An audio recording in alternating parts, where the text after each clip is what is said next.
Let's do this. Okay.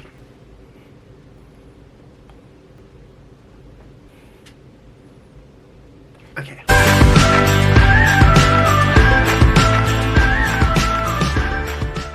Hello everybody, welcome to another book session. I'm saying welcome to my channel, but yeah, also welcome to my channel, also welcome to another book session. As read the title of this video, we're going to be reviewing, this is the 12th book, 12? 14? I think it's the 14. Is it 12? I think it's the 12th book of the Disney Villain series by Serena Valentino. So this year we're getting The Queen of Hearts. This book is titled Heartbroken, A Tale of an Angry Queen. I find it interesting how no one ever calls the Queen of Hearts like an angry queen. She's just like madness of love, but like that's very interesting that they call her, because each villain has like a little like what's it called again? Like a little nickname. Maleficent is a dragon fairy or something, or like Mistress of All Evil, like a title name and stuff. For her, she's called the Angry Queen for this series. Yeah, again, if you don't want to miss any more like Disney Villain series or any book reviews, please make sure you subscribe and like. If you want to miss any more videos like this and want to support me extra more, please make sure you check out my Patreon account where I post some like exclusive content in there, and it helps the channel support me more extra. Again, also if you're interested in getting this book yourself, there's an affiliate link down below. Just also another way to help me a lot more, and you can also get yourself the copy of Unbroken. So again, this is not sponsored, it's just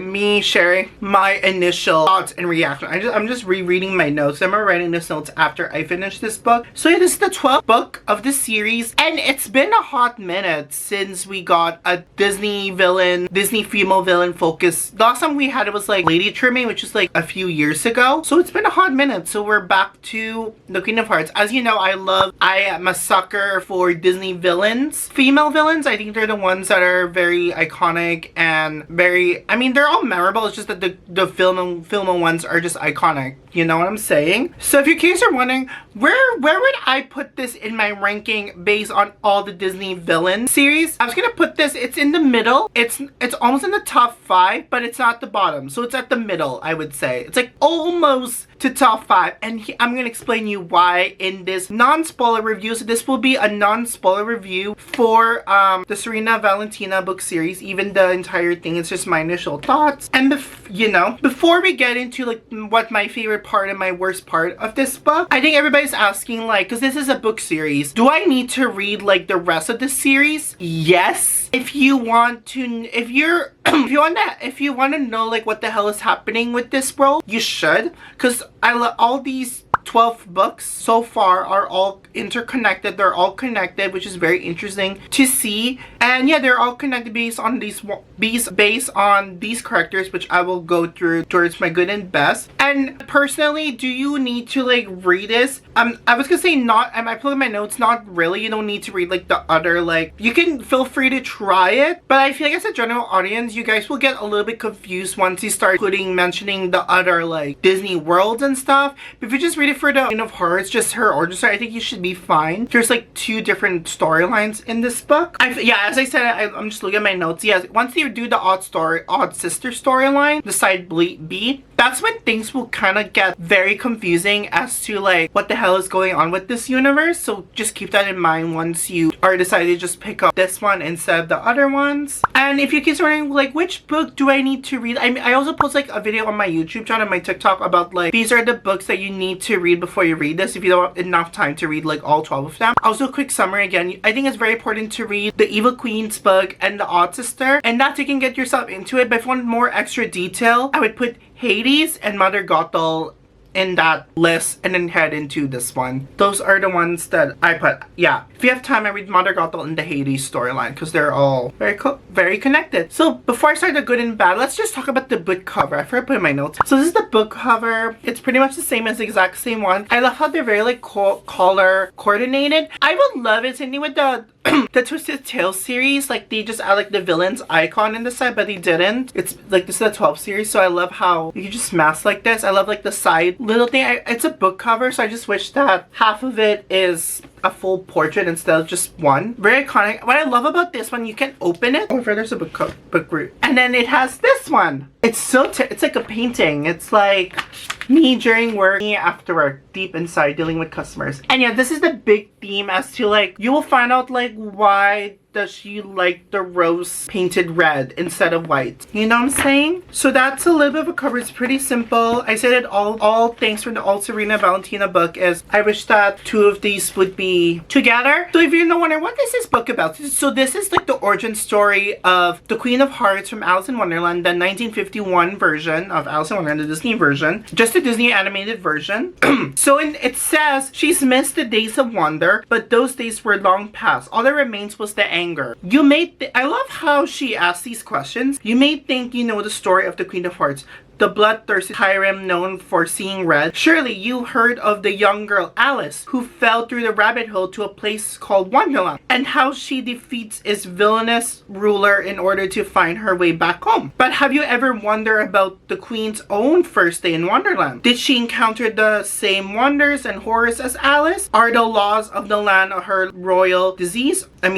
Or a desperate attempt to bring order to a place that refused to make sense? And why is she so angry? Why is she so angry? It may be hard to answer, but with any certain question about a world created from a broken shredded of others, in the end it all comes down to a woman fighting against the dark within and her unlike friendship with the little white rabbit. So that's basically what this book is all about. You're gonna get all those questions answered if you are a big stan of Alice in Wonderland, the original 1951 version. So let's talk about the good. What do I love about this book? What I love about it is how I love how all of these Disney villain series, they're all character studies. So this is a character study of Alice in Wonderland. It looks like you're going inside her brain, kind of like a POV, like kind of like you're around her, like as a third person, I would say. Not like Corella where it's like a memoir. This one is more like you're just in the same journey as her, like you're looking at through like her point of view. Like it's like as if you're there with her, like she describing you like this is what's happening in Wonderland, this is what I'm discovering. And it does a great explanation as to like where does Wonderland fit in the fairy tale world based on like the Disney villain series, like this entire like universe and stuff. It's a great explanation like where does Wonderland fit. Not gonna spoil for that. And I do love the involvement of the author in this book. It's one of like my favorites. I love how they're kind of fitted in the plot. They have a little bit of a change of arc, I shall say, versus like their previous like demands from the previous villains. You'll see once you read this book. And again, it's pretty much like the co-lead of this book is the White Rabbit. I didn't know the White. You can understand why the White Rabbit is so loyal to the Queen of Hearts, because the White Rabbit is literally like the co-lead of this book. So this is basically the story of like the White Rabbit and the Queen of Hearts. They're basically the lead of this book. And yeah, it's a Queen of Hearts and White Rabbit story. And I do love the description of the feeling of what it's like being in Wonderland for the first time ever, similar to what the Queen of Hearts went through. And how like once you head back to, there's an explanation like why once you go back to the real world, why don't you not remember so much about Wonderland? So there's a little bit explanation about that, similar to what Alice went through in her own movie. So there's a little answer to that. And I do love the twisted ending for this one, especially the question is like, is she like a real person from the real world, or is she just like a mythical creature from Wonderland? Like the rabbit is a rabbit. Like I love like the little twist about that. And I do love I gotta say, this is a little continuation to the Evil Queen story. I love how they kind of tied her character apart towards the end of this book. But I love like how she ended her storyline, if you didn't really like that twisted ending in her own story. So those are the goods that I like about this book. So let's move on to the bad, what I didn't really care about. I guess didn't like.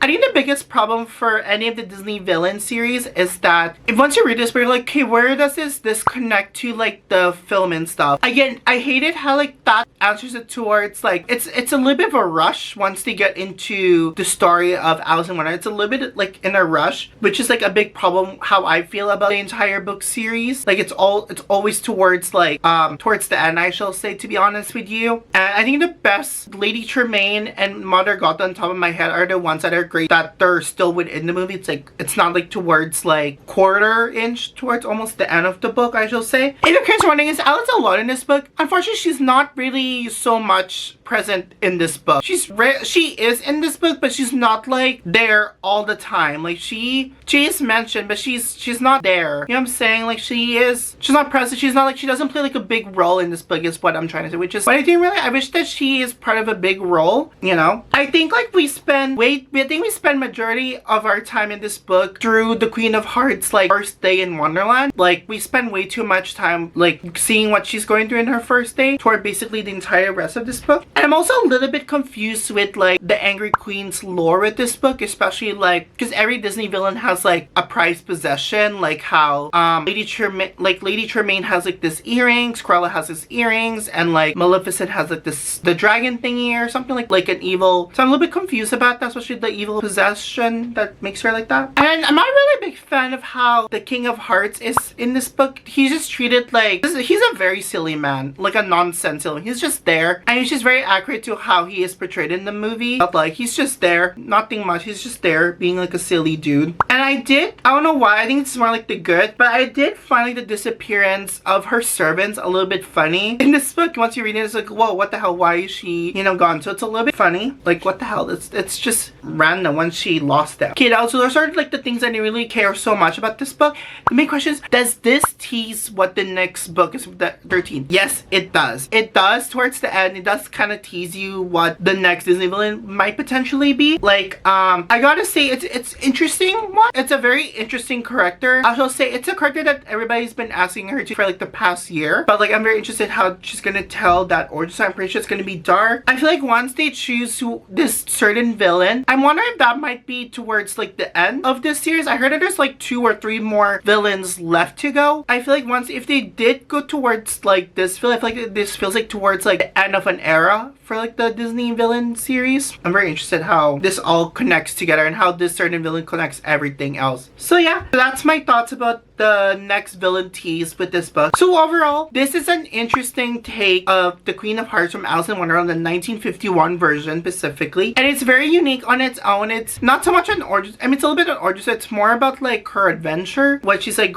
stepping into this world that we're all familiar and love, those little Easter eggs.